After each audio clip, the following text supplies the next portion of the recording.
Okay, we're going to go ahead and get started now that it's a few minutes after 3 o'clock. So, first of all, welcome everyone to today's meeting of the Healthy Checkup Subcommittee of the Food Marketing Work Group. We are excited to have you all here today and glad so many were able to join today's webinar. So, we're mixing things up a little bit this month for those who are normally part of our Healthy Checkout Subcommittee calls. And instead of the usual phone call, where we actually have three presenters joining us today who are going to share their stories about the successful healthy retail efforts that they are leading in their communities. So the idea for this webinar actually came about through a healthy retail training workshop that CSPI hosted in California last fall. So if you attended that workshop, today might be a bit of a review, but it's also a chance for you to ask some more questions if you have them. Um, so this session was pretty popular at the workshop, and that's why we decided to share it with a wider audience. So thank you all for being here today. So just to run through a couple of logistics before I introduce our speakers, um, we are going to have 5 minutes for questions after each presenter speaks, and there'll be three of them. So after each one, there'll be about 5 minutes for questions. But because we have such a large group today, I've muted all of your phone lines. And so for submitting questions, if you could please use the chat box that's at the bottom of your webinar panel. Hopefully everybody can see that. And just to note, you can choose who you're sending a message to at the very bottom. So you can either send it to me directly or you can send it to the entire audience. And then also at any time during the presentation, if you have a question or a technical problem, you can chat me in this box here. So after the webinar, I'm going to send a follow-up email that will include handouts from the speakers, copies of their slides, and then also we are recording today's presentation, so I'll share that with you as well. In case there was anyone that couldn't join, you can pass this along to them. So now, without further ado, let me introduce today's presenters. So first, we're going to have Jessica Estrada, who is a health program coordinator at the San Francisco Department of Public Health, the Community Health Equity and Promotion Branch. She is also the co-program manager of the Healthy Retail SF program and one of the founders of the Tenderloin Healthy Corner Store Coalition, in which she works with community leaders to provide healthy resources to corner store markets in high need areas. Jessica has unique experience working with youth, neighborhood leaders, and store owners around community organizing, youth development, tobacco prevention, healthy retail, and food justice issues. So we're very excited to have Jessica here with us today. And next, we will have Rebecca Fronberg present. She has worked in public health for the last 25 plus years in areas ranging from air quality, communicative disorders, tobacco, HIV/AIDS, and physical activity, nutrition, and obesity. And she is currently the Assistant Program Manager for the Healthy Living Through Environment Policy and Improved Clinical Care program at the Utah Department of Health. And she is passionate about her field and enjoys all aspects of health education, especially facilitating groups and building partnerships and collaborations. And then finally, we will have Mary Messier. She is a public health nutritionist with Shasta County Health and Human Services and has been with them for about 15 years. Her focus is on implementing nutrition and beverage standards at work sites and improving healthier food access in retail venues. Prior to her position with Shasta County, she was a nutritionist for the dietary modification trial of the Women's Health Initiative in Providence, Rhode Island for about 8 years. She has also worked as a consultant for the Pawtucket Heart Program, Blue Cross Good Health Benefit, Harvard Health of New England, and also as a project manager for the Nutrition Training Project in San Jose, California. So welcome to all of our speakers, and I'm now going to turn control over to Jessica, who will be our first presenter. So Jessica, can you hear us, and are you on the line? Can you hear me?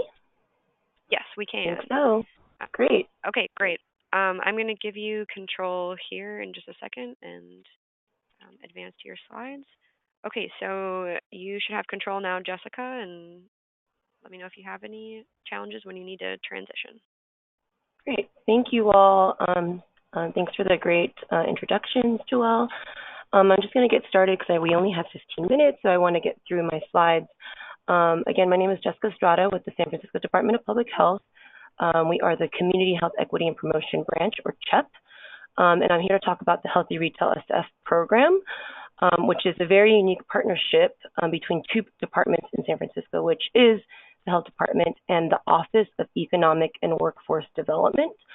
And I think this is unique in that these two very different departments are working together to implement the Healthy RetailSF program. And our common goals of our program are, number one is public health. I mean, I don't need to preach to the choir, but, increasing access to healthy influences like produce, healthy snacks, water, and other healthier beverages, and reducing unhealthy influences such as access and marketing to alcohol, tobacco, sugary beverages, and junk food. But also, the second goal is really around economic development. So in San Francisco, it's a very urban space, and we really value our small businesses. So really supporting small businesses in these healthier ways, as well as providing workforce development opportunities to community members as well as those small business staff. And thirdly, the two programs definitely believe in community strengthening and connecting these the community residents of San Francisco to these small, healthier local businesses and increasing awareness of those healthy products. So those are our department and the Office of Economic Workforce Development as it relates to the Healthy RetailSF program. So I'm going to go through, if my slides advance, I'm going to go through quickly what the program is about. Not working. Just let me know if you need me to do it for you. Maybe. I don't think it's advancing. Okay, let me just get you to the next one. There it goes. And again, just some background. In San Francisco, as you can see, it's a very urban place. There are many spaces or corner stores in San Francisco. And our program really thinks of these spaces as community assets. It's in certain neighborhoods, it's very difficult to attract a full service grocery store. So these community spaces, these corner stores are important places for residents to get food and products that they need to live. And these are places where residents and community members already have strong relationships with store owners. And so the program is meant to be an asset or a way to incentivize business owners to really sell healthier things to the community. And it's really a space for intervention around public health as well as economic workforce development. You could advance to the next slide.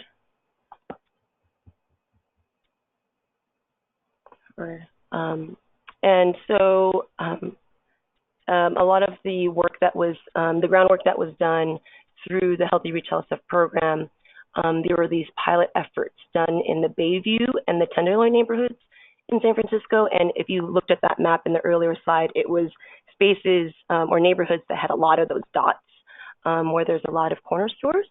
And a lot of the work was really modeled off of the Southeast Food Access Coalition, now known as the Healthy Southeast Coalition in the Bayview.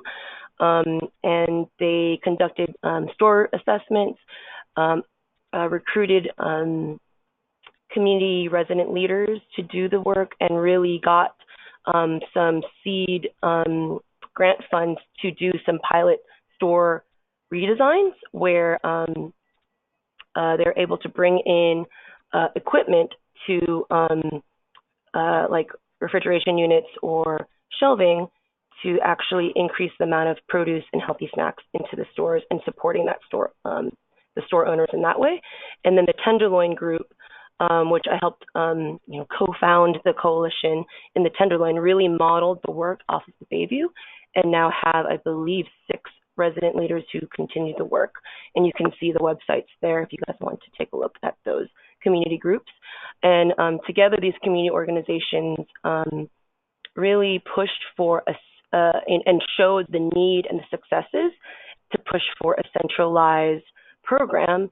And if you want to advance the slide, there was a lot of community organizing happening to get, you could see here Tammy from the Tenderloin and many, many other community residents to talk about the needs for a centralized place in the city for a incentivized program. And the ordinance passed out of the administrative code called the Healthy Food Retailer Incentives Program, which is abbreviated as Healthy Food RIP. So we had to really change the name of the program, something that didn't sound so deathly, like RIP. So the name of the program that was created out of the ordinance is now called the Healthy RetailSF program. And this was adopted in October 2013. Pretty much hit the ground and began implementing and working with stores and supporting stores beginning early 2014. If you want to advance the slide, I can go through a little bit of the structure and the different partners. And again, I think what the main things that the ordinance outlined, and you can look it up through the San Francisco Board of Supervisors website, as well as our healthyretailsf.org website. It really centralizes a resource center for store owners. We have a website and a pretty easy way that store owners can apply for incentives. The program also defined what we meant by a healthy food retailer, which we work with the store owners to reach a goal of devoting at least 35% of its selling space for fresh produce, whole grains, and lean proteins, and other real food, and devoting no more than 20% of its selling area to tobacco and alcohol products. And again, like I mentioned, we partner really, the very important partnership is with the San Francisco Office of Economic and Workforce Development office and their Invest in Neighborhoods program. So the Healthy Retail SF program is based out of these two departments, and it partners with the Small Business Development Center as a kind of like a consultant or contractor, as well as Sudi Associates, which is a private company who has the knowledge around the equipment and individualized needs of the stores. And then the Small Business Development Center really does the work around the business operations, supporting the store on training, getting a point of sale system going, help with merchandising and different needs. And so I know that, a lot of times, people say, oh, San Francisco, you guys have all these resources, but really the small business development centers, they are nationwide. So I believe they are in many other counties. So I would, if there's not one takeaway that I would take from my presentation is to really try to connect with, an on the ground, some sort of small business support organization, because, as public health staff, there's a lot of things that, we are not experts on, knowing a certain type of refrigeration unit or how to figure out this point of sale unit or knowing how to get loans. That's not our expertise. And so really partnering with a small business group, I think is vital. If you want to advance the slide. Just going through the structure, as I just mentioned, of the Healthy Retail SF program. Again, we call it a three-legged stool model. I just mentioned, the redesign and physical environment is one major leg of the stool, which includes our partnership with Sudi and Associates. And this is really the design, the layout, working individually with the store. What are their needs? This store really needs a refrigeration unit so they can sell produce, as well as, produce shelves, or some stores just need help with their awnings or help with facade improvements or other shelving for healthy snacks. The second leg of the stool, again, is our partnership with the Small Business Development Center and help with business operations. And so really helping them secure loans. Our evaluation measure is with their point of sale system, so ensuring that they have, all the paperwork and all the different things they need to do to ensure that they have a proper point of sale system that can give us produce unit sales, tobacco and alcohol unit sales, and other products that we would like to track, as well as, sometimes help with their taxes and other training. And the third leg of the stool is community engagement, and I think that's really what my role in help managing. If all these things happen with the stores, all these amazing changes, but no one knows about it, within community engagement, we really build partnerships on the ground to ensure that, the residents are on board, community members are on board to build demand for the healthy products at the stores. So these include taste testings, cooking demos, grand reopening events, ongoing report cards and monitoring, customer surveys, things like that. And if you want to advance the slide, I know I need to go quickly, but just quickly, if you want to see the structure of the program, again, the three-legged stool is really important because, without one leg, the program will fail. All three are really important, and really important to think about this as a holistic thing is that, we can't just help them with giving them a shelf and then leaving, or giving them a refrigeration unit and leaving. We really need to support them around their business operations as well as driving demand in the communities. You could advance the slide. And just really going through each leg a little bit more in detail. And again, I don't think I have enough time, but you can see, I guess I'm describing it in pictures, but you can see some of the things that the first leg of the stool that I mentioned really does. Some cooler things as we've evolved, we've created these murals and these see-through window clings that the store owners love in various languages, as well as this past year we've provided neon signage to replace alcohol signs in the store. So again, these are physical changes, and we work with a private company known as Sudi & Associates, who are the experts around creating these schematics. Again, I don't have experience in CAD or these programs to make, these types of schematics, but we partner with this group. And one thing to note is we really, the three legs of the stool are not siloed.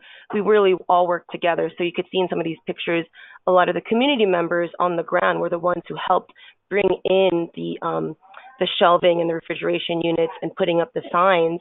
And that really creates ownership. Like a lot of times we call them food justice leaders in the Tenderloin or food guardians in the Bayview, or they give themselves names that, I feel so proud that I helped put in that shelf that now is selling healthier foods and produce. If you want to move to the next slide. These are just some examples. You can see some before and after photos. You can advance.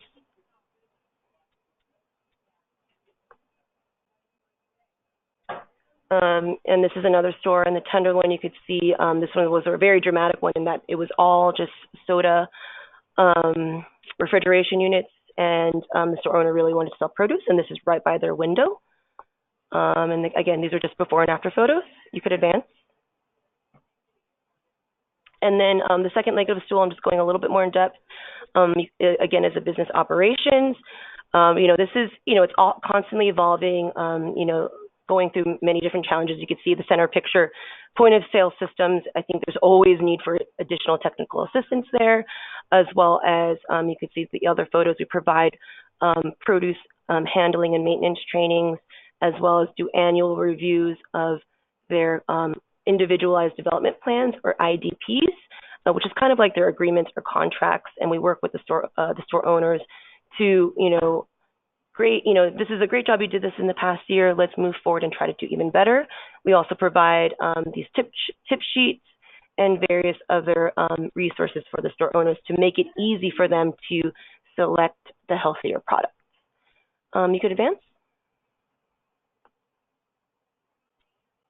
And the last leg of the stool, again, is the community partnerships and the community engagement and marketing. These are just some photos of the things that I mentioned, grand reopening events, really getting the resident leaders involved, community owners involved, or community members involved. This picture on the bottom, you can see our partnerships with HRSF vouchers, which are accepted at all of our Healthy RetailSF participating stores, where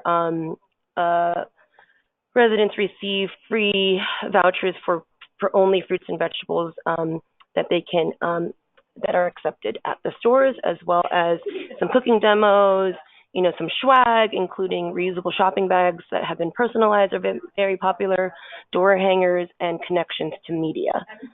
You can advance. And I don't think I have time to go through this in depth, but this is just an example of the individualized development plans and how this relates to healthy checkout related work. This is where we put over a lot of our standards and things that we are asking for in exchange for incentives, including, as you can see in this photo, this store in the Ocean View neighborhood used to have a lot of candies and snacks at their checkout, but now they keep their fruits at the checkout, and there are also other products at the checkout, including candles and medicines and things like that. You can advance. And again, just ongoing maintenance. The resident leaders also in the various neighborhoods conduct monthly report card visits. You could advance, which keeps up the relationships with the store owners. And just with my last couple minutes, I just wanted to show a little bit of how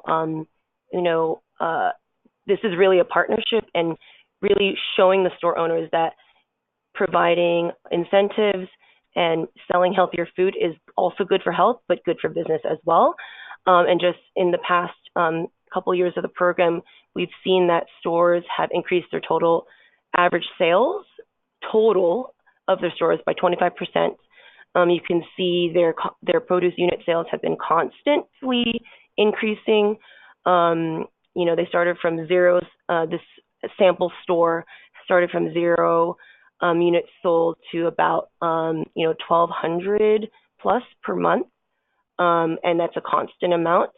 And in fiscal year 16-17, over 400,000 units of produce were sold by Healthy RetailSF participants in high-need neighborhoods. And again, those are places where a lot of times there aren't full-service grocery stores.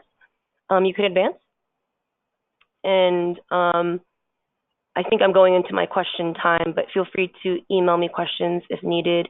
And I don't think I could go through these lessons learned, but definitely just ensuring that, the store owners are super, super busy.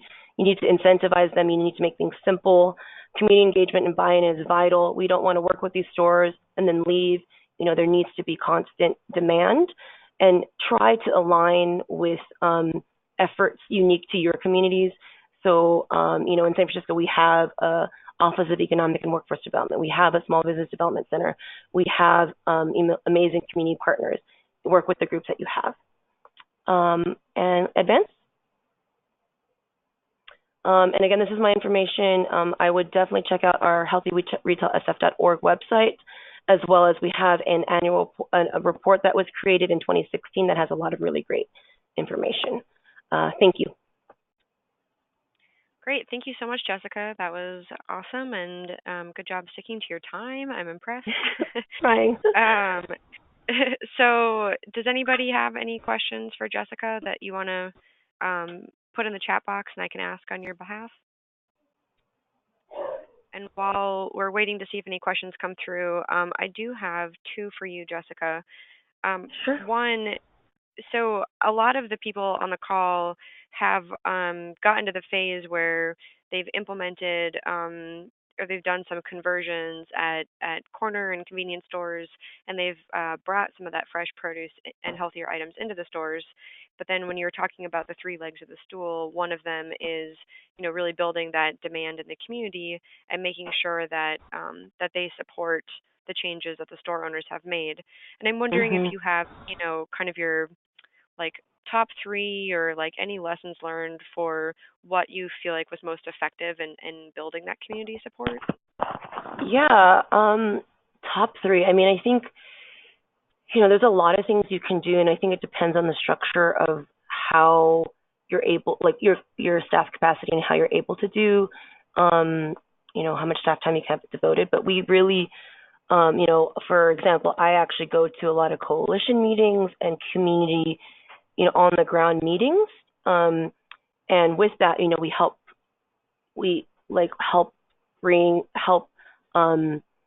gain support in that way. And like, it's like a two-way street. So it's like, they need support from us around maybe like paying for some swag.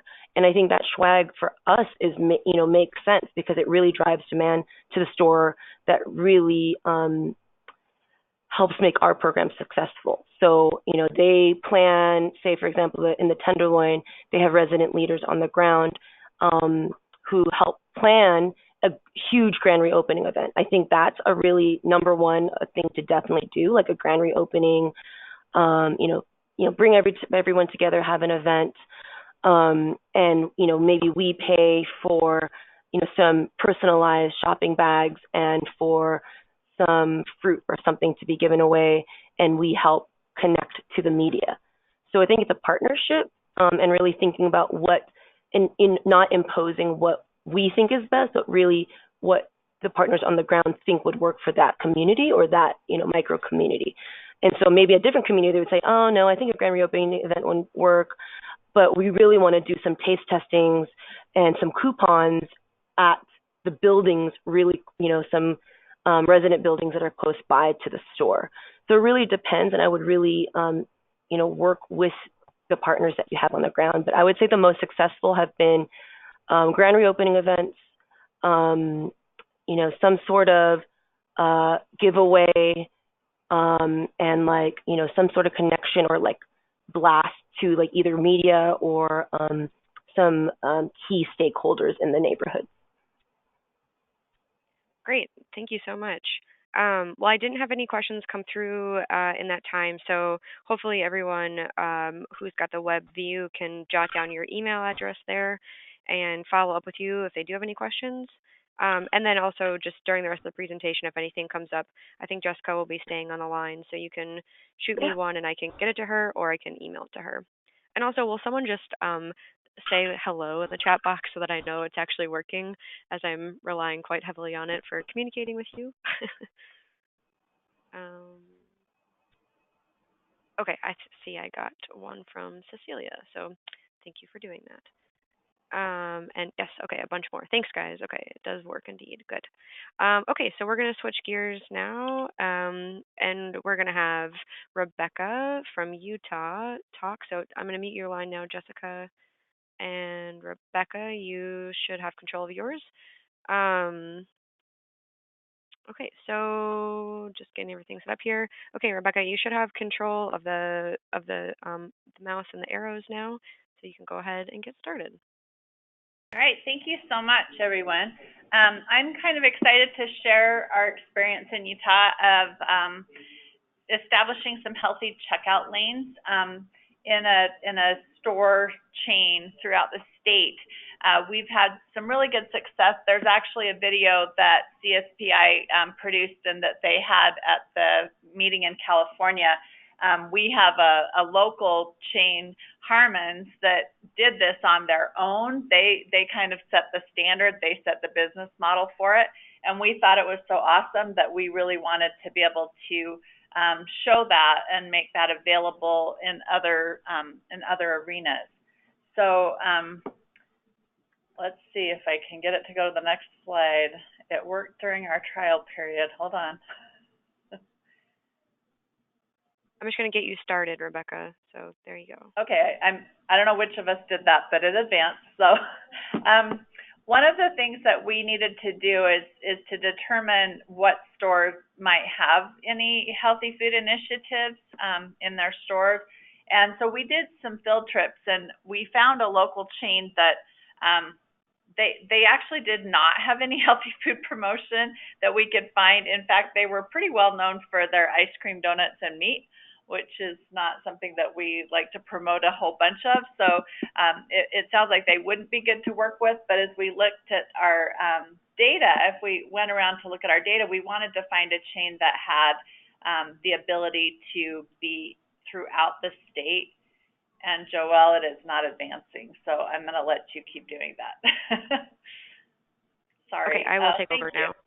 Okay, sorry about that. So this just is a graphic that just shows we have 13 local health districts in Utah, and we wanted to be able to get stores in most of those. So we found this chain that had stores in 10 of the 13 local health districts. So we felt that was a pretty good statewide way to affect our population in Utah. We are a very interesting state. We have a very, very urban area, and then a little bit of suburban, and then we go clear down into frontier where there's much of nothing. So there are some areas that still don't have access to that healthy food retail, but we did a good job of encompassing most of the state. Go ahead and hit the next slide if you would. So we needed to identify a champion. If we asked around to some of our local health department contacts and asked if anyone had someone that they knew at the corporate level of this chain, and we did have a nutritionist that had a contact from a couple of years ago, and so we reached out until we got someone who was actually willing to meet with us, and we were able to meet with the director of retail support for pricing analytics and shelf edge. So this person was a decision maker, which is a really important thing. So it's good to find a decision maker who can help determine what items can be sold in the healthy checkout lanes.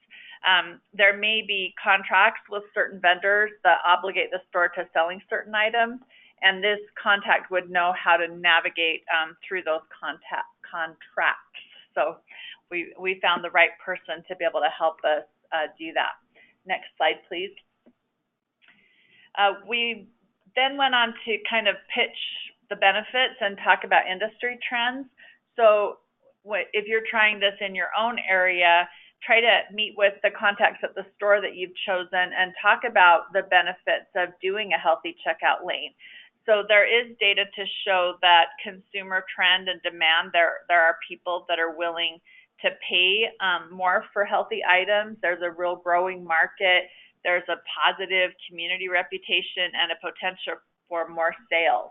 And if you'll go to the next slide, you can see this is what we used as a tool to share with them. You can go Google this article if you want to look at it, or maybe a lot of you are already familiar with it, but it talks about that, people are willing to even pay a little bit more because they want healthy foods. Now, we don't necessarily want them to pay more if we don't have to, because some people don't have access to that extra funding, but at least there is a demand, there is a market, and we needed to establish that demand to make sure that they're comfortable then to do those lanes. If you'll go to the next slide. The next step is to really train the team and determine a way to do some data tracking. So we met with all of the store managers at a training that they had to answer the questions that they have and discuss the program. And getting their buy-in was really important, and even when they had a really big bowl of candy at the meeting on the table, but that was super important, is key to the success of the program. And we had a great champion in that one of the store managers, the first store that we initiated this in, told the story about how his family was actually just trying to eat healthier, and so they reduced the amount of unhealthy snacks in their home. And as a result, their teenage son lost 10 pounds in less than 6 months. And so that, kind of stories behind the scenes to help people get motivated and to help them understand the importance of that. For data, we agreed to track the SKUs so that we could measure before and after sales. And after less than 2 months in our first store, the vice president of retail support was pretty excited about the increase in sales. And just like Jessica was saying on her presentation, a lot of times they think that they're going to lose money if they start selling healthier items. And they found out just the opposite, that they had a nice increase in sales. Next slide, please. The next step is to launch a pilot. So we had 42 stores that we wanted to work with, but we had to kind of start with one and get an idea of how we could involve the community and really get this started.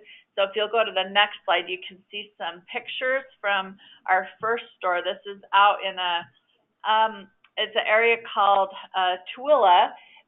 The Tooele Macy's was our first store. And if you notice, I'll talk about this in a little bit, but if you notice that the signs and the pictures look different than the sign that's up in the upper right-hand corner of the screen on the slides. And I'm going to talk about that in a minute, but I just want you to be aware of the differences there. So in the, we did have the director of the health department come and do a little ribbon cutting ceremony with the manager of the store. We had our dietitian and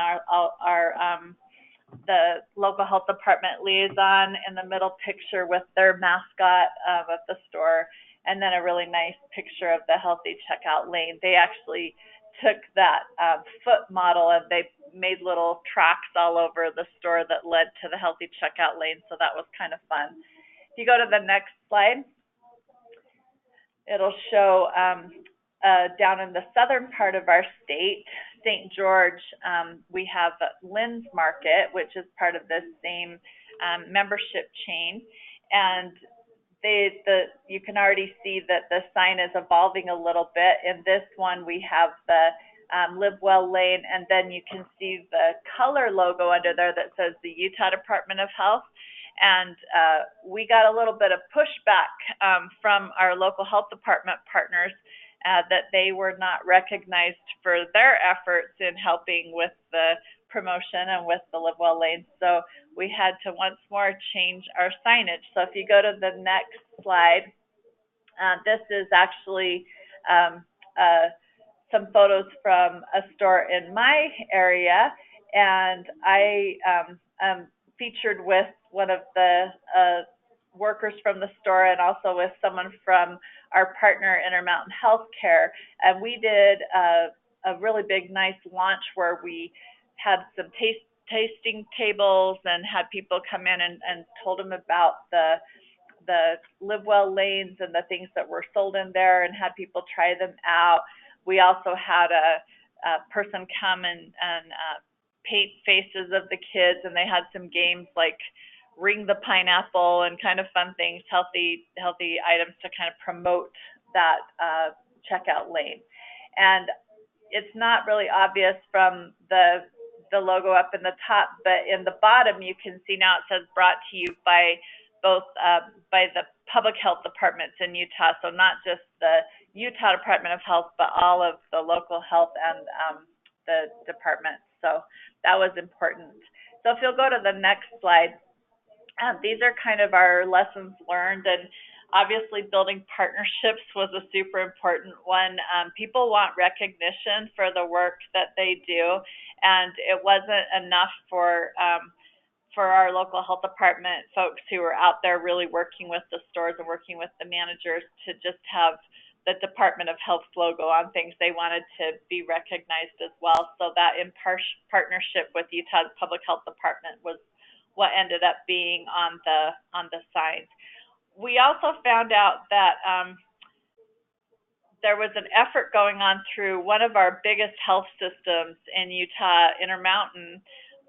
They were apparently on a parallel track with us, and we did not communicate with them well enough for us to know this. And so they were trying what appeared to be, they kept saying, well, we want to brand these the Live Well lanes. And we were like, well, we've already contracted with these stores, you know, we've got some branding, and it come to find out that they had a contract with the store previously to actually brand some of the healthier items, and so we had to come together and do a little negotiation to do the co-branding for the Live Well program, and that's a big initiative that our healthcare system, the health system of Intermountain Healthcare, does. So we worked together. I think we tried to make everybody happy, but the bottom line is that it's probably a good idea if you're going to start this in your area to to check in with the health systems and to see if already they're looking at some type of a similar initiative, and to work with them rather than parallel to them without any crossovers. So we learned, and it's just an important thing to think about for the future efforts. If you go to the next slide, we actually did have a nice press release that was picked up, put out by jointly from Intermountain and for the local and state health departments. And I just put the first part of it up here, but you're welcome to click on the link later, write that down if you'd like, and just, talk about the success of all of the different stores and how they were able to let people choose a snack that offers a nutritional benefit. So there was all the different things that were offered, and they talked about the success that they've had with selling and all of the different options that were available. So we were pretty pleased with that. If you'll go to the next slide, this is just a shot of Macy's web page, and the person pictured there is the corporate dietitian that we've had as our main contact, and he's been pretty awesome. They still have the donut, they still have the ice cream, but they added a tomato and a kiwi, so we feel like we have made a little bit of impact. So we were excited that they just kind of bought into this and have gone forward.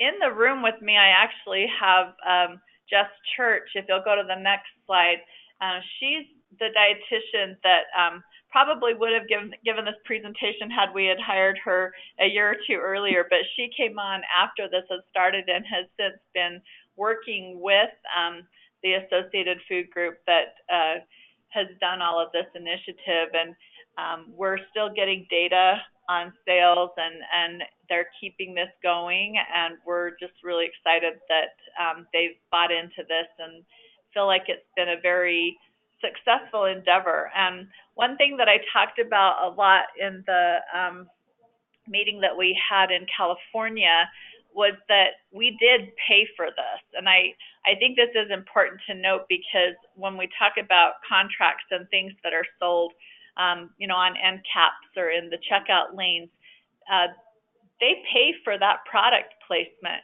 And so when we wanted to initiate this, healthy checkout lane, of course there is a buy-in as far as that you have to have the support of the managers and the corporate and everything. But there was also a element of money involved where we did initiate a contract. We had to go through our state purchasing to make a multi-year contract where we could send some money their way to help with purchasing things like a new refrigeration unit that was not branded with Coca-Cola at in the healthy checkout lane, and to help them purchase some different types of shelves and baskets to hold the fresh produce, and also for the signage and things like that. So there was money involved, but I think it was money very, very well spent, and we are seeing a great turnout.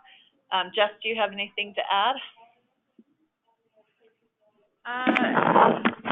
So I don't have too much to add at the moment. I do have some kind of preliminary results from analysis and sales data. I can mention that one challenge that we're seeing with evaluating their sales is that some of the healthy products that are sold in the checkout lanes are also sold elsewhere in the store, and we really wanted to see what sales would look like for those products that were featured there in the healthy checkout lanes specifically, but that has been quite a challenge to figure out a way to track that data.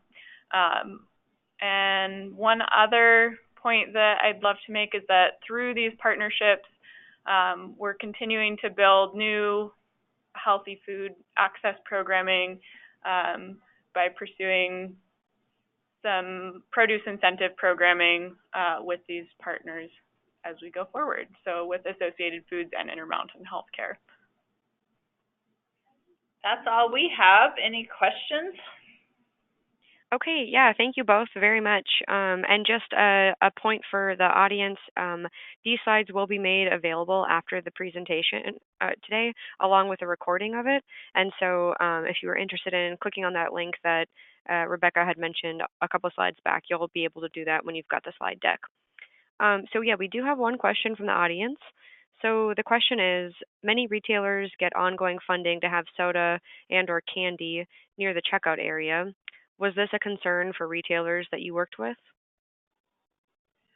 Well, that's why I said we had to do an actual contract with them. So in the contract, we outlined what our expectations were for that funding, and one of those was that this lane could only have items in it that met the certain guidelines, and also that if there were only one or two lanes open, like during non-peak times, that the healthy checkout lane always had to be the one that was open first. There's been a little tiny bit of a barrier with that on some stores too, because of issues with accessibility and things like that, but we're trying to get past those and work a way in. But yes, that was recognized as a barrier right from the very beginning, that they do pay to have their product located at that ease of impulse buy. So we paid to make sure that that didn't happen. Yeah, and that's an ongoing issue, that every person working in this healthy checkout space is facing. And so I think, Utah is an interesting example in which they had the funding to be able to kind of address that head on when they first started. But for many of you that have grant funded projects, you could look at something similar. And they'd be happy to speak with you further about the amount of money that was required and everything like that. But it is an interesting approach to kind of getting things off the ground. And I was sort of dovetailing on that. I was wondering if you could talk a little bit. I know we're running short on time, but what, how are you kind of sustaining this program moving forward? Like, you made that one time, or I'm assuming kind of a one-time payment. And so is it just that the sales have been good enough that the stores are now willing to kind of maintain this on their own, or what's been the discussion now that you're sort of out of the pilot phase? Sure, I can speak to that. And this contract that we had with Associated Foods, correct me if I'm wrong, Rebecca, was 5 years. Mm-hmm. So we're able to address that financial barrier of getting the products in the healthy checkout lane for the period of the contract. And moving forward, they now have the sales data, and we can't necessarily, as I mentioned, attribute the sales of the specific healthy products to that checkout lane, but they are seeing an increase in sales for those products. So regardless, consumers are demanding healthier items, and they're actually expanding on the healthy checkout lane program and this is without any funding from us. This is totally initiated by Associated Foods based on the success of this program, to change out the eye level shelf in every checkout lane to dietitian's choice items.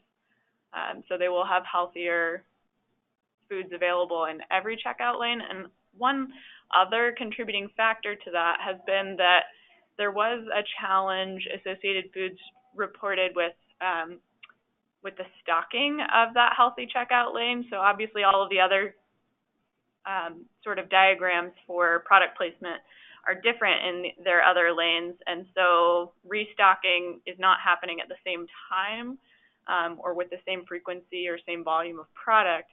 But being able to bring some of those products that were selling really well in their healthy checkout lane into the other ones is helping to be another piece of sustainability for the project moving forward, and growth, which is really great. So we were really pleased to see Associated Foods really take ownership of the data that is supporting how successful this program is, and use that to sustain this effort going forward. Yeah, that's great. Thank you.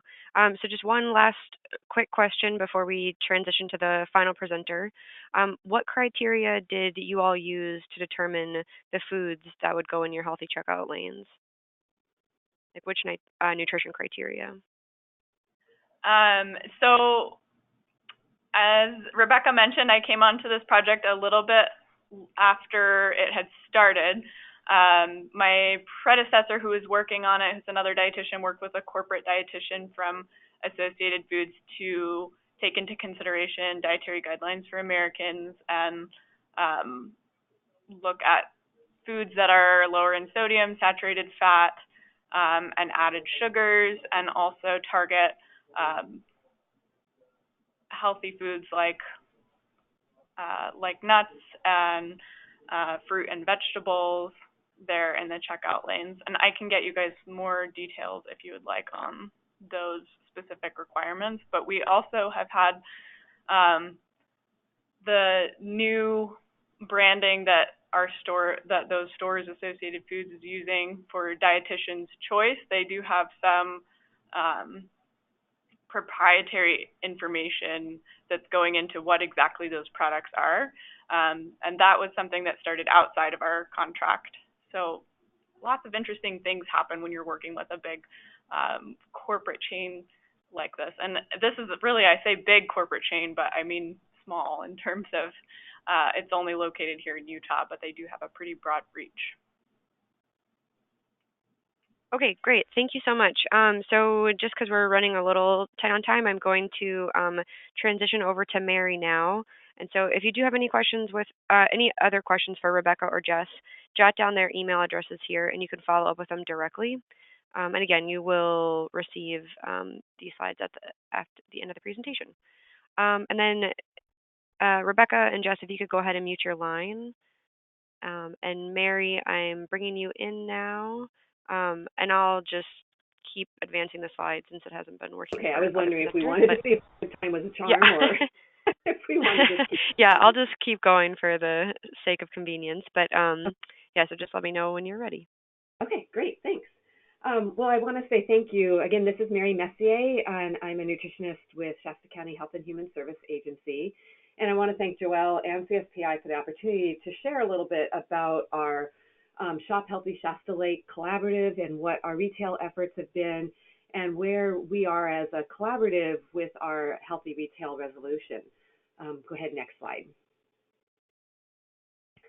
So just to give a little bit of background about how our collaborative came together is that we had been doing some retail work in Shasta County through our Nutrition Education Obesity Prevention Program and their CX3 Community of Excellence program, which some of you may be aware of.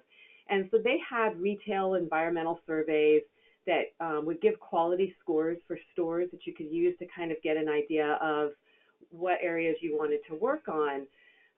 But it really wasn't until our tobacco program had in its scope of work to reach out to the community through forums and increase the awareness of how the retail environment impacts the community health.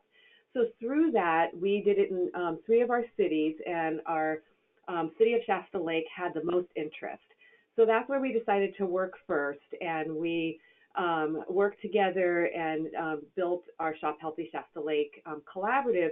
And at the same time, this is what sort of spearheaded within our public health arena, the collaboration in retail of our tobacco, alcohol, and nutrition programs. Next slide. So just to share a little bit about our collaborative, everything is really driven for what we do in retail through our Shop Healthy Shasta Lake collaborative. The group worked together to come together with a vision that Shasta Lake markets, which support healthy lifestyles. We came up with our own logo, and our goal is really simple in looking at increasing access to healthy foods and decreasing access to tobacco and alcohol products.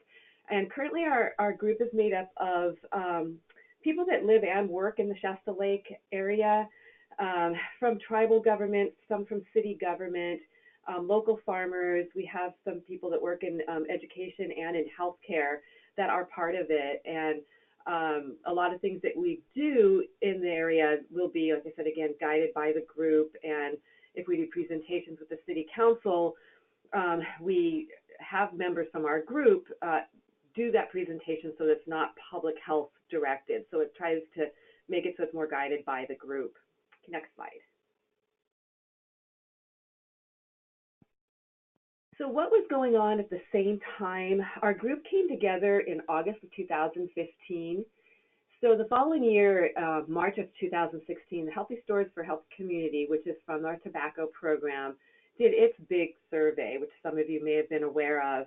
And this has really given us some great information to use. And as we're working towards our resolution and a presentation to our City Council about our Healthy Checkout resolution, I think some of the information coming from this, like over 51% sell sugary drinks at the checkout, can really be used as an asset, as some information that we can utilize in our work with the Healthy Checkout.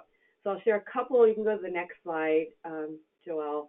I'll just share a couple of the stats that came from this that I think are going to be really helpful as we just kind of give some information to our community and our City Council. This one's showing over 66% of stores displayed unhealthy exterior, with only 8% having healthy advertising. And so that's one of the things that we have been working on with our stores, is removing some of the unhealthy advertising and putting up, and we'll see some of that in our photos later, putting up some healthy advertising. Next slide. So one other thing that came from that survey was 90% of stores near schools sell sweet flavored tobacco. Only 26% of stores sell fresh fruits and vegetables. So all this can kind of help lay the groundwork for the things that we're doing within the stores, and I think will be also part of our resolution as we put that together for our Healthy Checkout.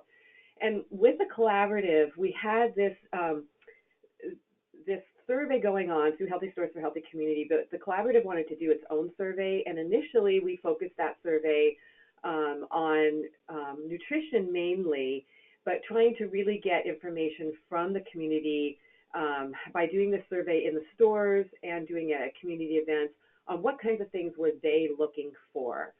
Go ahead to the next slide. So this is what the results were, and pretty even as far as what people were looking for, but at least about 50% of people that were surveyed were looking for healthier snacks at the checkout. So that kind of helped give us some of the background of what we needed to be able to focus on in our stores. Also, opportunity to taste samples of healthy foods, more fruit and veggie choices, placement of sale signs near fruits and vegetables, and improved quality of fruits and vegetables. So this kind of helped us to guide what we were doing. Next slide, please.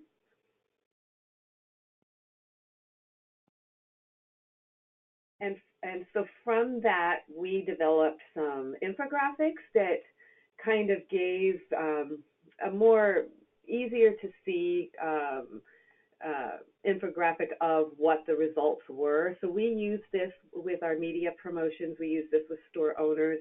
We use this when we go out to community events to kind of share what things are happening and kind of an idea of, here's some things you asked for and here's what's been accomplished in your neighborhood.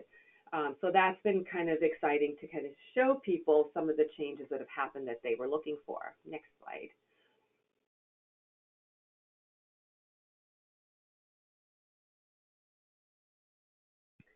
So one of the first stores that we were working with decided to do a healthy checkout.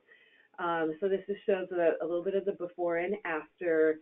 We just worked individually. This was a larger store there, but a fairly small. It's not even part of a chain store. Sentry Market is a bigger store in Shasta Lake.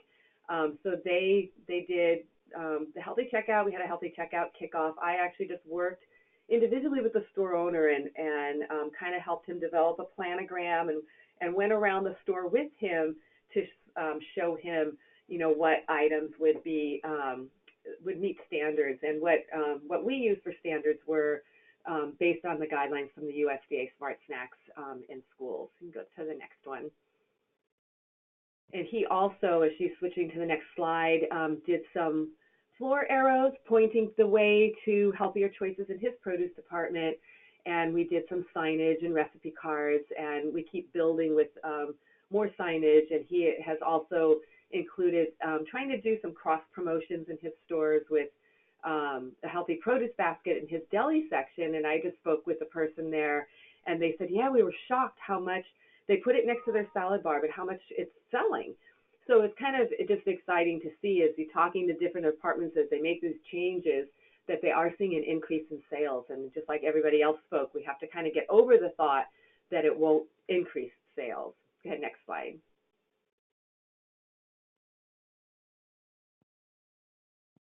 So another store that we worked with, it was in collaboration with our NEOP, the Nutrition Education Obesity Prevention Program. So they had reached out to a really small corner store and worked with, again, moving produce to the front, getting them some baskets, kind of just really highlighting their produce department and bringing all that to the front and with different signage. And part of our, what's exciting just about the different collaboration that we did, both, so NEOP had a pilot program called Shop Healthy Here, Drive-In and Sentry Market are part of that. So each of us, I'm on a different grant, which is called Lifetime of Wellness Communities and Community of Action. But each of us had different strengths of things that we could bring to our internal collaborative between tobacco, alcohol, and nutrition through signage that one could pay for or advertising that one couldn't pay for but the other could pay for. You can go on to the next slide. So that has really been helpful in bringing all three of those departments within public health together. Drive-in market, that was one thing also that we've started to expand and do a little bit more, is looking at that entire retail, the entire retail environment. And a lot of people will focus on mainly the nutrition aspect, and we're really trying now to work together and look at the entire retail, having healthier items at the checkout, but also having less access to alcohol and tobacco. And one of the things Drive-In Market did is remove their beer signs, and next slide, and we're able to put up some healthy eating signs. We also through some advertising, I'm not sure, Joelle, if there's time to show, we did that YouTube link that's there is just a quick advertisement that was done through KIXE, but we can skip that if you think we don't have time. Yeah, I think we'll save that. People can watch it on their own. Okay, great. So go ahead to the next slide.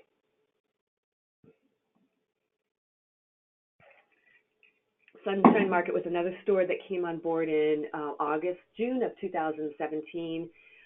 Again, we gave them some signage to put on the outside of their store. They kind of cleaned up the outside of their area of the store. You can go to the next slide. Sorry, it takes a little while. And again, trying to get them to, have produce baskets at the front of the store, cleaned up their produce area, gave them some signage. Go ahead, next slide, that they could utilize to make their produce area look neater and cleaner. But I know one of the things Joelle really wanted me to talk about was just how our group is working together for our Healthy Checkout resolution. We originally in May of last year, a couple of members from our group presented to the City Council in Shasta Lake basically our efforts, focusing on positive changes that we've made, that the store owners had already been doing. So really presented all of that and just a real positive bend to it to the City Council, making them more aware of what we were doing. But now as we're looking, the group is really interested in working on a presentation of a resolution to the City Council and really incorporating all those aspects of healthy retail, the tobacco, alcohol, and the nutrition, and how those changes can have a positive impact on the community. Next slide, please. So one of the things just wanted to just quickly talk about, there's been such a benefit with our tobacco, alcohol, and nutrition working together, but some things that we've learned as we've combined our collaboration internally with our community collaboration with the group is just all of us being aware to that this collaboration is really community driven. We come to the table monthly as a group and really want to really get their feedback in what we do, because they know it's a small rural community, and especially with having some city government people there, letting us kind of know what things are happening, where what changes are going on within the city. It helps us to be aware of a group and what things they think would work well within this community. So that's real important for us to be aware of. Having regular meetings with not only the community collaborative, but internally, keeping both our tobacco, alcohol, and nutrition programs on the same page and getting feedback from each of them. We are going to be doing some follow-up surveys just to see how each of our stores are doing, and we really wanted to make sure that questions that we're asking to both the community and the store owners have that feedback from both nutrition, alcohol, and tobacco. And being flexible, being aware that everybody is important, plays a role in what we're doing within the retail environment. Next slide, please. So our next step is to really continue leveraging partnerships internally so that we have between alcohol, nutrition, and tobacco. Like I said, sometimes one is unable to pay for posters and another one can do that. One can pay for media advertising like billboards and being able to get the advertising at bus stops, and others can do different things, within like doing taste testings or things like that. So really leveraging those partnerships, continuing to support our retailers and making sure we're in touch and in contact with them on a frequency basis so that things don't start to wane off and kind of go back to maybe how things were. It's amazing that they will have a refrigerator. One of our stores put a healthy refrigerator at the checkout. We go to check with them and it's like they don't have that there anymore. It's like, so just again, making sure there's consistency and things are being kept up. Skill building workshops for our community members so that they feel comfortable in doing presentations. So that's something that we're working on. So we really want them to present to the community and to City Council and feel comfortable doing that, and that we continue to keep our focus with tobacco, nutrition, and alcohol in our Healthy Checkout resolution. So kind of have come up with this little logo, is that this is sort of our goal in changing our retail environment, decreasing unhealthy, increasing healthy, and really improving our marketing. Kind of encompasses all that we're working on. And I think next slide should be our final question slide. Yep, so that sort of wraps it up for me. So if there's any other questions, thanks. Great, thanks so much, Mary. So if anybody has any questions for Mary, just go ahead and send them my way. And in the meantime, I just have one question for you, Mary. Could you just mention quickly, like why did the group decide to pursue a resolution, or like what led to that discussion and that plan? I think it was, initially we thought that it would be a good idea to present what we're doing to City Council. One of our members, he was actually a former mayor and then just former board person on the City Council. Right now he's our director of Local Indians for Education. So he feels very comfortable too. So that was kind of a piece of it. But so we did this initial presentation, and then I sort of shared with the group the idea of a healthy checkout resolution, and they were just excited about it. They thought it would be great to bring that, more of to take that next step after just kind of presenting what we're doing to presenting a resolution. So that's kind of where it came from. We just discussed it as a group, and they thought it was a great idea. They were excited about it, and they really see the importance of making the City Council aware and kind of bringing all of this to their attention.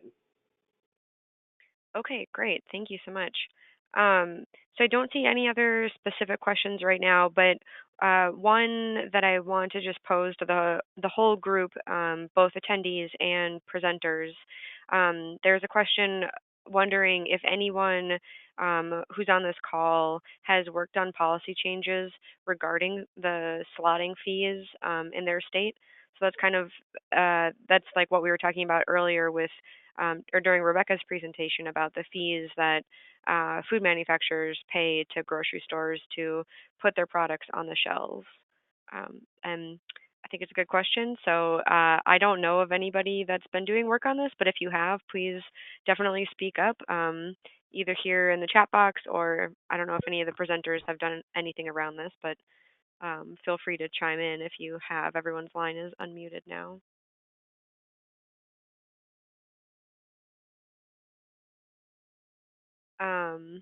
So yeah, we'll kind of wait and see if anybody has a response to that.